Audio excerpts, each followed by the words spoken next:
नमस्कार विद्यार्थी मित्रांनो आणि पालक मित्रांनो. MST CT 2026चा निकाल लागलाय. आता पुढे नेमकी प्रोसेस काय असणार आहे? 2025 पासून प्रोसेसमध्ये बदल झालेला आहे. सो नवीन नियम लागू झालेला आहे. थोडक्यात या व्हिडिओच्या माध्यमातून तुम्ही समजून घ्या. भले तुमचा विद्यार्थी आता MSCIT दिलेला नसेल, CET दिलेला नसेल किंवा असे काही विद्यार्थी असतील भविष्यामध्ये CET एक्झाम देणार आहे, त्यांना महाराष्ट्रातले कॉलेज निवडायचे आहे. सो ते प्रोसेस नेमकी काय असते थोडक्यात तुम्ही पण समजून घेऊ शकता. तुमच्या मित्रांना तुमच्या ग्रुपमध्ये, तुमच्या नातेवाईकांच्या ग्रुपमध्ये नक्की शेअर करा आणि त्यांनाही सांगा की भविष्यात आपल्याही घरातून एखादा विद्यार्थी, एखादा मुलगा मुलगी जर 12वी नंतर CET देऊन त्याला कॉलेज निवडायचं असेल तर ही प्रोसेस असते. थोडक्यात समजून घेऊया आपण पुढे काय कॅप राऊंड कसे असतात, प्रोसेस कशी असणार आहे, राऊंड किती असणार आहे. पहिले 3 होते पण आता मागच्या वर्षापासून हे आता 4 राऊंड झालेले. थोडक्यात समजून घेऊया. पण तत्पूर्वी हा चॅनल तुम्ही जर सबस्क्राईब केला नसेल तर लगेच सबस्क्राईब करून ठेवा, कारण इथून पुढे तुम्हाला या चॅनलवरती, म्हणजे कोणता चॅनल आहे तो इग्नाइट विद्यालय नावाचा चॅनल आहे, यावरती 11वी 12वी मध्ये आणि 11वी नंतरच्या सगळ्या इन्फॉर्मेशन, सगळ्या एज्युकेशनल इन्फॉर्मेशन आम्ही तुम्हाला देणार आहोत. प्लस तुम्हाला काही गायडन्स पण आम्ही करणार आहोत, काही विषयांचं गायडन्स पण असणार आहे. भविष्यात करिअरची अपॉर्च्युनिटी काय काय, JEE असेल, नीट असेल, CET असेल, यासारख्या एक्झामची पूर्ण माहिती आम्ही तुम्हाला देणार. सो शेवटपर्यंत हा व्हिडिओ तर बघा, पण चॅनल सबस्क्राईब करून ठेवा. विशेष दुसरं, 1 ते 10 पर्यंत तुमच्या घरात कुणी जर विद्यार्थी असेल त्यांच्यासाठी इग्नाइट पाठशाला नावाचं आपलं युट्यूब चॅनल आहे, ज्यावरती 1 ते 10च्या दरम्यानच्या सगळ्या अकॅडमिकच्या स्पर्धा परीक्षांची माहिती प्लस गायडन्स पण सुद्धा आम्ही तुम्हाला ह्या चॅनलवरती देत असतो. हा पण चॅनल तुम्ही सबस्क्राईब करून ठेवा. बाकी सगळी माहिती तुम्हाला आम्ही ह्या चॅनलवरती देणार, काळजी करू नका. विशेष माहितीसाठी तुम्ही ह्या नंबरला कॉल पण करू शकता. तर जाऊया मुख्य मुद्द्याकडे. बघा, इंजिनिअरिंग ऍडमिशन 2026 जो कॅप राऊंड आहे त्याची संपूर्ण माहिती आपण आता घेऊया, ज्यामध्ये रजिस्ट्रेशन पासून ते कॉलेजच्या पहिल्या दिवसापर्यंतचा सोपा आणि सुटसुट मार्गदर्शन तुम्हाला ह्या चॅनलच्या माध्यमातून, या व्हिडिओच्या माध्यमातून मिळणार आहे. अजूनही भरपूर माझे व्हिडिओ पुढे सिरीजमध्ये येणार आहे. ते सिरीज मधले व्हिडिओ बघण्यासाठी चॅनल सबस्क्राईब करा. तुमच्या मनात अजून काही प्रश्न असेल कमेंट बॉक्समध्ये टाका. जसं की डॉक्युमेंट बद्दल काही इश्यू असेल त्याच्यावरती माझा व्हिडिओ असणारच आहे, पण तुमचा काही इश्यू असेल मला कमेंट बॉक्समध्ये नक्की टाका. डॉक्युमेंट बद्दलचे सगळे GR माझ्याकडे अवेलेबल आहे, विथ प्रूफ मी सगळे व्हिडिओ घेत असतो. आता जाऊया मुख्य मुद्द्याकडे. बघा, निकाल लागला, पुढे काय होणार आहे, तुमची पहिले प्रोव्हिजनल मेरिट लिस्ट लागणार आहे, ज्याला आपण तात्पुरती निवड यादी म्हणतो. तात्पुरती निवड यादी लागणार आहे, त्यानंतर फायनल मेरिट लिस्ट लागणार तुमची. बघा, फायनल मेरिट लिस्ट म्हणजे आता ही लागताना कशी लागते, टॉप टू बॉटम अशी लागते. नंतर कॅटेगरी वाईज लागते. त्यानंतर तुमचं समांतर आरक्षण असेल, रिझर्वेशन असेल, पॅरलल रिझर्वेशन असेल तर त्यानुसार ही मेरिट लिस्ट लागते. जसं की तुम्ही PW मध्ये असाल, पर्सन विथ बेंचमार्क डिसेबिलिटी, दिव्यांग असाल, अनाथ असाल तुम्ही, किंवा तुम्ही काय म्हणूया आपण स्वातंत्र्य सैनिकांचे पाल्य असाल, तर ते त्यानुसार हे सगळे कट ऑफ तुमचे लागत असतात. बरोबर आहे, लिस्ट लागत असते. नंतर तुमचा कॅपचं रजिस्ट्रेशन प्रोसेस असणार आहे. रजिस्ट्रेशन केल्यानंतर आता बघा, तुम्ही फॉर्म भरताना पण रजिस्ट्रेशन केलं ते वेगळं आणि हे वेगळं. कॅप रजिस्ट्रेशन करायचं आहे, त्यानंतर तुमचं डॉक्युमेंट व्हेरिफिकेशन होणार आहे. हे खूप महत्त्वाचं असेल. 1 ते 10 जुलैच्या दरम्यान हे होऊ शकतं. तो तयारीत राहा, डॉक्युमेंट काढून ठेवा. आणि 5वा मुद्दा असेल ऑप्शन फॉर्म तुम्हाला भरायचा आहे आणि कॅप राऊंड तुमचा इथून चालू होणार आहे. असे 4 राऊंड तुमचे होणार आहे. साधारणतः अंदाज आहे की 25 जुलैपासून हे राऊंड चालू होतील. त्याच्या अगोदर भरपूर वेळ तुमच्याकडे 1-1.5 महिना आता आहे, तर डॉक्युमेंट्स काढून ठेवा. आता पुढे घेऊन जातो. ही प्रोसेस तुमची बघा, समजून घ्या. ही शॉर्ट मध्ये तुम्हाला प्रोसेस सांगतो आणि डिटेलमध्ये एक्सप्लेन करतो. पहिले बघा, तुमचा एक्झाम झाली, रिझल्ट लागला, कॅप रजिस्ट्रेशन तुम्ही केलं, डॉक्युमेंट व्हेरिफिकेशन तुम्ही केलं. डॉक्युमेंट व्हेरिफिकेशन 2 पद्धतीने, तुम्ही ARC सेंटर जे असतं तिथे जाऊन तुम्ही करू शकता, किंवा तुम्ही ऑनलाईन पण करू शकता. तुम्हाला जे मोड योग्य वाटेल ते पण मी तुम्हाला प्रेफरेबली सांगेल. तुम्ही जवळच्या सेंटरला जाऊन व्हिजिट करा, जे की तुम्हाला समोर बसून सांगू शकतात काय तुमच्या डॉक्युमेंटमध्ये प्रॉब्लेम आहे. त्यानंतर तुमची मेरिट लिस्ट लागेल, त्यानुसार तुम्हाला ऑप्शन फॉर्म भरायचा आहे. कॉलेज आणि ब्रँचनुसार तुम्हाला कोणतं कॉलेज आवडतं तुमच्या स्कोअरनुसार डिपेंड करतं. तो निवडताना काळजी घ्यायची. पहिल्याचे सिलेक्ट झाला तुम्ही तर तुम्हाला परत चान्स मिळत नाही. सो पुढच्या राऊंडला काही कॉलेज व्हॅकंट होऊ शकतात. सो चांगले कॉलेज पण मिळण्याचे चान्स आहेत. सो हे प्राधान्यक्रम कसे द्यायचे, प्रेफरन्सेस कसे द्यायचे, याबद्दल मी तुम्हाला गाईड करणार आहे. तुम्हाला काही शंका असेल मला कमेंटमध्ये सांगा. याची पूर्ण माहिती घेऊन तुम्हाला सगळी माहिती मी या युट्यूब चॅनलच्या माध्यमातून देतोय. कॅप राऊंड 1 सीट अलॉटमेंट चालू होऊन जाते, ज्यामध्ये बघा प्रोसेस काय असते. सीट अलॉटमेंट करताना तुम्हाला सीट जर भेटलं तर ऍक्सेप्ट करायचं आहे आणि सेल्फ व्हेरिफिकेशन करून ऍडमिशन घेऊन टाकायचं आहे. पण तुम्हाला ते सीट नको आहे, तुम्हाला पुढे राऊंडला जायचं आहे, अजून चांगलं कॉलेज घ्यायचं असेल तुम्हाला, तुम्ही तात्पुरतं फ्रीज करू शकता, काही अमाऊंट भरून, ₹1000 अमाऊंट भरून, आणि बेटरमेंटसाठी पुढे जाऊ शकता, पुढच्या राऊंडला पण जाऊ शकतात. आणि मग कॅप 2 चालू होतो. सेम प्रोसेस तुम्हाला कॅप 2 ला पण करायची आहे. सेम प्रोसेस कॅप 3 ला पण तुम्हाला करायची आहे. आणि कॅप राऊंड 4 मात्र असं आहे की ज्यामध्ये तुम्हाला जेही मिळेल कॉलेज तुम्हाला घ्यावंच लागतं, ऍडमिशन करावं लागतं. हे झालं कॅप 4. हे राऊंड झाल्यानंतर पहिले इंजिनिअरिंगचे राऊंड होतात, नंतर फार्मसी आणि ॲग्रीचे राऊंड होतात. मग इंजिनिअरिंगचा राऊंड झाल्यानंतर फायनल 4 झाला, तुम्हाला अजून काही ऑप्शन शिल्लक असतात, जसं की मॅनेजमेंट लेवलला institute level seat admission round पण असतो. इथे मॅनेजमेंट लेवलला तुम्ही ऍडमिशन जर घेतलं तुम्हाला स्कॉलरशिप मिळत नाही. जसं की फिमेल कॅन्डिडेट असाल तर तुम्हाला टोटली तुम्हाला हे एज्युकेशन फ्री आहे कॅप राऊंड थ्रू गेला तर. पण तुम्ही कॅप राऊंड थ्रू नाही गेला तर तुम्हाला इथे फीज भरावं लागेल आणि फी तुम्हाला 4 पट 5 पट पण भरायची शक्यता असू शकते. त्यानुसार बघा इन्स्टिट्यूट लेवलला पण तुमचा राऊंड होतो आणि स्पॉट ऍडमिशन पण तुम्ही स्पॉटला जाऊन डायरेक्टली त्या कॉलेजला ऍडमिशन घेऊ शकतात. अशा प्रकारे ऍडमिशन तुम्हाला कन्फर्म करायचे आहे. आता हे डिटेलमध्ये आपण बघूया वन बाय वन. बघा पहिले तर बघा प्रवेश प्रक्रियेचे वेळापत्रक कसे असणार आहे. एक अंदाज आहे, टेंटेटिव्ह आहे. साधारणतः मागच्या वर्षाचा अंदाज घेतला तर यावेळेस सीईटी सेल जरा ऍक्टिव्ह आहे, त्यामुळे प्रोसेस लवकर होऊ शकते. जुलैचा पहिला जो आठवडा असणार आहे रजिस्ट्रेशन आणि डॉक्युमेंट अपलोड करायचे तुम्हाला. निकाल लागल्यानंतर साधारणतः 15 दिवसांनी सुरुवात होते. साधारणतः 18-19 म्हणजे आता साधारणतः ह्या महिन्याच्या एंड पर्यंत तुम्हाला काय हे रजिस्ट्रेशन आणि डॉक्युमेंटचं फॉर्म सुटतील आणि हे सुटल्यानंतर सुटल्यानंतर जुलैचा पहिला आठवडा म्हणजे साधारणतः 10 जुलैपर्यंत ही प्रोसेस तुम्हाला कंप्लीट करायची. त्यानंतर व्हेरिफिकेशन ते ऑप्शन फॉर्म आणि राऊंड्स त्याला चालू व्हायला संपूर्ण महिना या प्रक्रियेत जुलैचा जाऊ शकतो. जुलैचा म्हणतो मी तुम्हाला. सो जुलैच्या एंड पर्यंत तुमचे पहिला राऊंड चालू होऊ शकतो आणि ऑगस्ट मध्य ते सप्टेंबर कॉलेजचा पहिला दिवस, ऑगस्टच्या मध्यात किंवा सप्टेंबरच्या पहिल्या आठवड्यात तुमचं कॉलेज सुरू होऊ शकतं. पण कदाचित कधी कधी राऊंड 1 राऊंड 2 होतो, कॉलेज चालू होऊन जातं, पुढे राऊंड चालूच असतात. म्हणजे हे पण लक्षात घ्या. असं नाही की कॉलेज सुरू झालं त्याच्या अगोदर सगळे राऊंड संपतील असं नाही, राऊंड पुढे चालू राहतात. ओके, ही प्रोसेस थोडक्यात अंदाज तुम्हाला मी सांगितला. आता बघूया आपण वन बाय वन. कॅप पोर्टलवर रजिस्ट्रेशन तुम्हाला करण्याची प्रोसेस असते. बघा आतापर्यंत तुम्ही जे केले ते सीईटी परीक्षासाठी रजिस्ट्रेशन केले होते ते वेगळं आणि हे वेगळं. इथे तुम्हाला काय करायचं आहे, सीईटी सेलच्या नवीन कॅप पोर्टलवर जाऊन नवीन प्रोफाईल आणि पासवर्ड तुम्हाला बनवावा लागणार. त्यासाठी तुम्हाला ऍक्टिव्ह मधला मोबाईल आणि ईमेल आयडी पण लागणार आहे, ते पण लक्षात घ्या. त्यानंतर वेळ किती मिळतो तुम्हाला, तर साधारणतः 10 दिवसांचा वेळ तुम्हाला रजिस्ट्रेशनसाठी मिळतो. साधारणतः जून एंडच्या डेटला रजिस्ट्रेशन चालू होईल किंवा 1 जूनला तुम्ही 1 जुलैला विचार करा तुमचं रजिस्ट्रेशन चालू होऊ शकतं. 10 जुलैपर्यंत रजिस्ट्रेशन करायला तुम्हाला वेळ दिला जातो, ज्यामध्ये तुम्हाला डॉक्युमेंट सुद्धा अपलोड करावे लागतात. डॉक्युमेंट व्हेरिफिकेशन असतं, नंतर स्क्रुटिनी असतं. ऑनलाईन करू शकता किंवा ऑफलाईन तुम्ही करू शकता. बघा ऑनलाईन म्हणजे काय, घर बसल्या अपलोड केले डॉक्युमेंट्स ऑनलाईन तपासून ग्रीन टिक दिली जाते तुम्हाला. पण आता बऱ्याच वेळेस काय होतं, फोटो व्यवस्थित अपलोड होत नाही, त्याच्यात काहीतरी प्रॉब्लेम येतो, इश्यू येतो, स्पेलिंग दिसत नाहीये, अस्पष्ट आहे. सो ऑनलाईनला इश्यू येऊ शकतात. ते सगळे सॉल्व्ह करत करत तुमचे ग्रीन टिक अशी झाली म्हणजे तुमचं डॉक्युमेंट व्हेरिफिकेशन ऑनलाईन झालेलं आहे.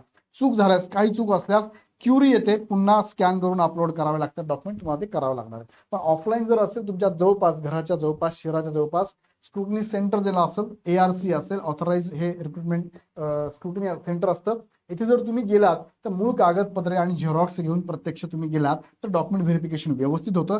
चूक झालंय तर अधिकारी लगेच तुम्हाला चूक सांगतात आणि जागीच ती दुरुस्ती पण करता येते. सो प्रेफरेबली तुम्हाला सांगेल मी ऑफलाईन करा. त्यानंतर पुढची प्रोसेस आहे मेरिट लिस्टचा प्रवास कसा असेल. बघा प्रोव्हिजनल मेरिट लिस्ट लागेल, तुमची तात्पुरती रँक म्हणतो आपण त्याला, तुमच्या वर आणि खाली किती मुले आहेत हे तुम्हाला समजणार आहे. तुमच्या वर किती खाली हे महत्वाचं आहे. त्यानंतर हे का महत्वाचं, तुम्हाला प्रेफरन्स द्यायचे ना, प्रेफरन्स द्यायला हे उपयोगात येणार आहे. तुम्हाला कळणार आहे की महाराष्ट्रातले टॉप कॉलेजला मला प्रेफरन्स दिला तर नंबर लागेल का, हे तुम्हाला कळणार आहे. त्यानंतर ग्रीव्हियन्स विंडो 2-3 दिवस चालू असते. बघा नाव असेल, तुमची जन्मतारीख असेल, जात असेल किंवा माहितीत काही चूक झाली तर तुम्हाला दुरुस्त करता येते. 2-3 दिवस ही लागते आणि मग नंतर फायनल मेरिट लिस्ट लागते. जी फायनल मेरिट लिस्ट कशी असते, तुमची अंतिम रँक असेल ती फायनल, आणि याच रँकवर तुम्हाला पुढे ऍडमिशन कॅप राऊंड थ्रू मिळणार असतं. चला मग पुढे जाऊया आपण, राऊंड चेक करूया आपण. आता ऑप्शन फॉर्म भरायला सुरुवात होईल तुमची. याच्यानंतर सगळं फायनल मेरिट लिस्ट लागली, डॉक्युमेंट व्हेरिफिकेशन सगळं झालं, तुमचं ऑप्शन फॉर्म भरायचा आहे. ड्रीम कॉलेज तुम्हाला निवडायचं. बघा थोडे हाय कट ऑफ असलेले पण तुम्हाला हवे असलेले टॉप कॉलेजेस तुम्ही घेऊ शकतात. आता घेताना फॉर एक्झाम्पल मला कमी मार्क पडले पर्सेंटेज, मला सपोज 40-50% पर्सेंटेज आहे, तर मग मी घेताना कोणतं कॉलेज घ्यायचं. मी घेताना सुरुवातीला टॉप मोस्ट कॉलेज घेतलेच पाहिजे, जेणेकरून मला पुढच्या राऊंडला पण संधी मिळणार आहे. मी जर असं कॉलेज टाकलं जिथे माझा नंबर लागणार आहे तेच पहिल्या प्रेफरन्स देऊन टाकलं तर पहिल्याच राऊंडमध्ये नंबर लागला तर पुढे तुम्हाला संधी मिळणार नाही. सो ह्या प्रेफरन्स कशी द्यायची याच्यावरती डिटेल्स व्हिडिओ माझे येणारच आहे. फ्रीमध्ये सगळं तुम्हाला मी देणार आहे, काळजी करू नका. तुमचे काही प्रश्न असेल तर मला कमेंट बॉक्समध्ये नक्की टाका. रिअलिस्टिक कॉलेज जे असतात बघा, तुमच्या पर्सेंटाईल नुसार नक्की मिळतील असे कॉलेजची लिस्ट तुम्हाला बनवायची. म्हणजे पहिले काय करायचं, ड्रीम कॉलेज कोणते बाबा, ठीक आहे माझं पर्सेंटाईल कमी पण मला हे ड्रीम कॉलेज आहे, हे माझे 15-20 ड्रीम कॉलेज आहे. जे की मला मिळायला पाहिजे असं मला वाटतंय. दुसरं काय, तुमच्या रिअलिस्टिक तुमचे जेवढे पर्सेंटाईल आहेत त्यानुसार एक लिस्ट बनवा की इथे जर मी टाकलं हे कॉलेज आणि ही ब्रँच जर टाकली तर मला 100% मिळू शकतं. अशी रिअलिस्टिक अंदाज तुम्ही घेऊन ती लिस्ट बनवा. आणि सेफ्टी नेट बघा, बॅकअपसाठी सुरक्षित कॉलेज कमीत कमी 15-20 कॉलेज यादीत असावेत की तिथे कोणतेही टाकलं तरी मला मिळणार आहे.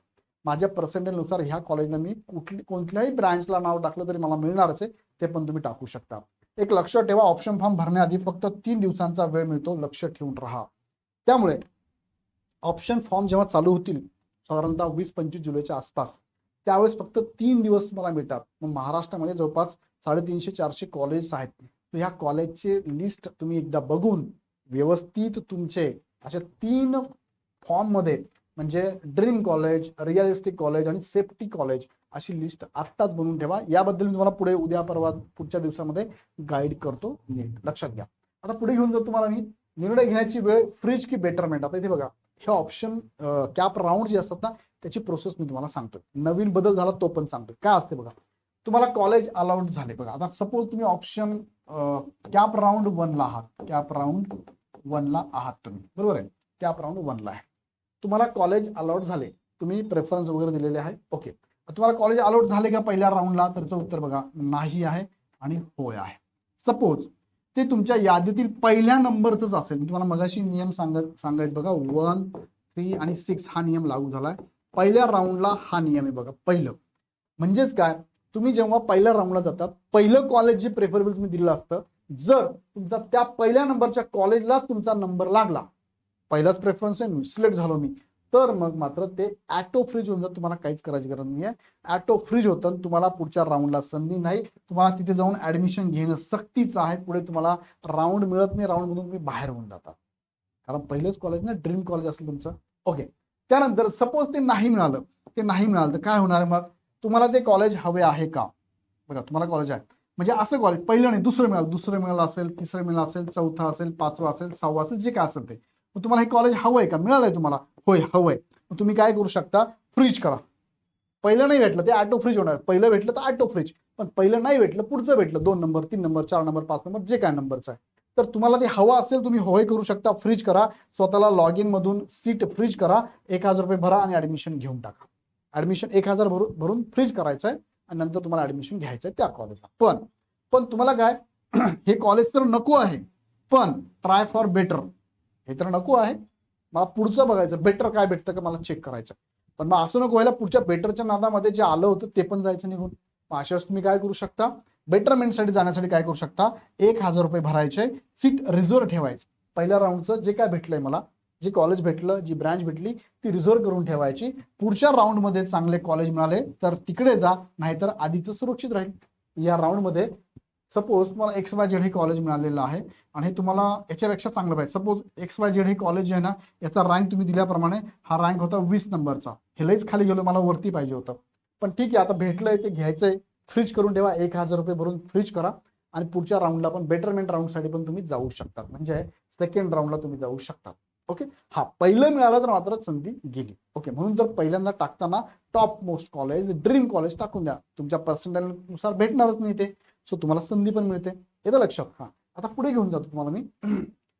ॲटो फ्रीजचे नियम काय सांगतो बघा, मी तुम्हाला आता सांगितल्याप्रमाणे पहिल्या नंबरचे कॉलेज मिळालं तर ॲटो फ्रीज होऊन जाईल, म्हणजे राऊंड 1 ला पहिल्यांदा कॉलेज जे तुम्ही दिलंय ते जर भेटलं तर तुम्हाला तिथे ॲटो लॉक होऊन जाणार आहे. त्यानंतर राऊंड 2 मध्ये काय होतं बघा, पहिल्या 3 पैकी कोणतेही कॉलेज मिळाले तर ॲटो फ्रीज होणार. टॉप 3 प्रेफरन्स तुम्ही जे दिले त्यात जर का तुमचा नंबर लागला, हवी ती ब्रँच, हवं ते कॉलेज भेटलं, ॲटो फ्रीज, तुम्हाला पुढची संधी मिळणार नाही. त्यानंतर तिसऱ्या राऊंड मध्ये बघा, पहिल्या 6 पैकी कोणतेही कॉलेज मिळाले, राऊंड 3 मध्ये पहिल्या 6 पैकी कोणतेही कॉलेज मिळालं तर ते ॲटो फ्रीज होणार आहे, पुढे तुम्हाला जाता येणार नाही. हा नवीन नियम 2025 पासून लागू झालाय. 1, 3 आणि 6 इथे लक्षात, 1, 3, 6 हे लक्षात घ्या.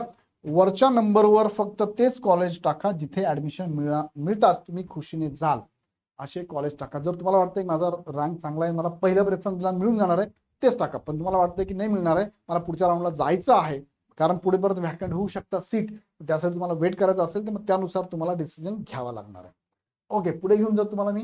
कॅप राऊंडचं चक्र सेम असणार बघा, कॅप राऊंडचं चक्र सेम म्हणजे काय असणार आहे, 1, 2, 3 राऊंड जे आहे ना, फायनल राऊंड 4 पर्यंत असाच चालतो. म्हणजे काय बघा, पहिला कॅप राऊंड तुमचा संपला, पहिला कॅप राऊंड संपला. काय केलं त्याच्यामध्ये तुम्हाला आता प्रोसेस सांगितली, पहिले कॅप राऊंडची प्रोसेस ही सांगितली तुम्हाला. दुसऱ्या कॅप राऊंडला तुम्ही आलात बघा, कॅप राऊंड नंबर 2 ला आलात, कॅप नंबर 2 ला आलात. इथे पण काय होणार आहे, सेम प्रोसेस. कॅप 2 ची पण प्रोसेस काय असणार आहे, सेम याच्यासारखीच आहे बघा.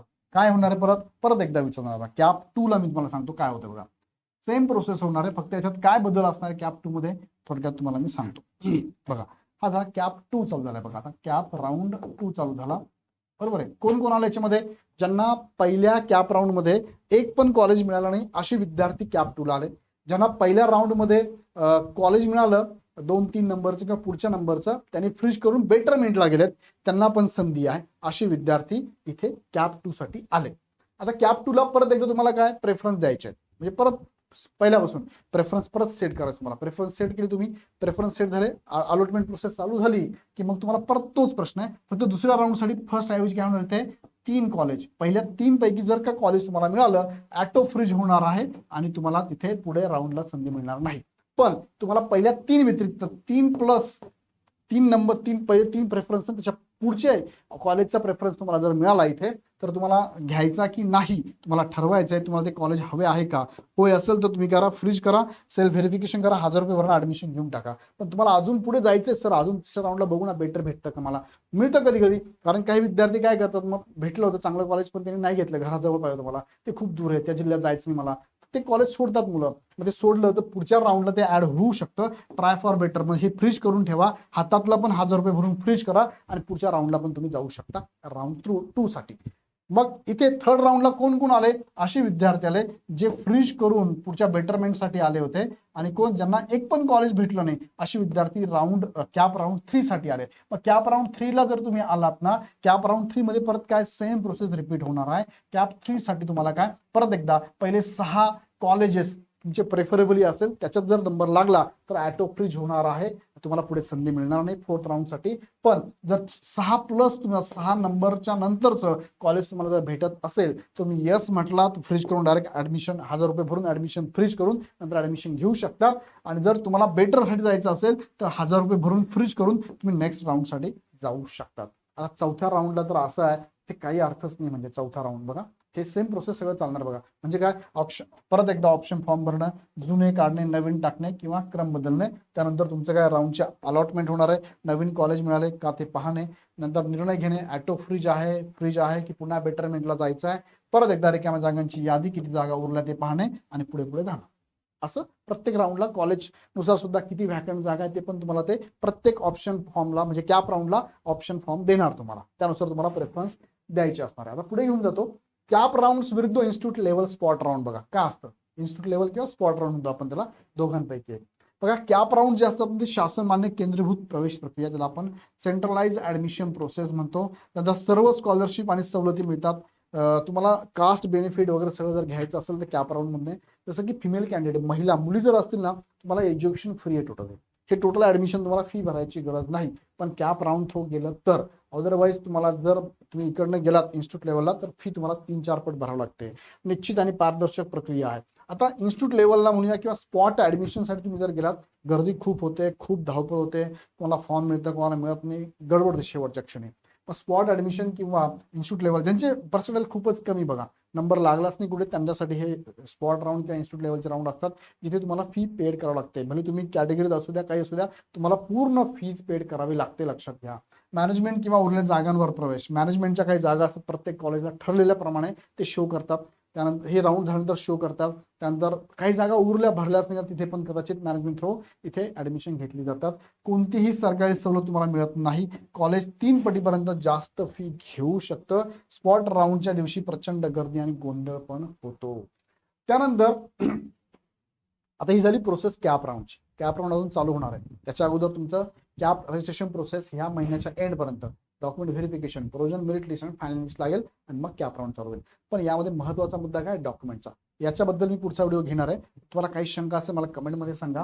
हे सगळे व्हिडिओ मी इथून पुढे घेणार आहे. पुढे काही माहितीची सिरीज असणार आहे, काही शंका असेल कमेंट करा. टॉप कॉलेजची लिस्ट सांगणार आहे, कमी पर्सेंटेज कॉलेजची निवड कशी करायची ते पण सांगणार आहे. ऑप्शन फॉर्म भरताना काय काळजी घ्यायची हे पण सांगणार. थोडा व्हिडिओ लेंदी झाला असेल, पण लक्षात घ्या ह्या चॅनलवर तुम्हाला मी ऑथराइज माहिती देणार आहे.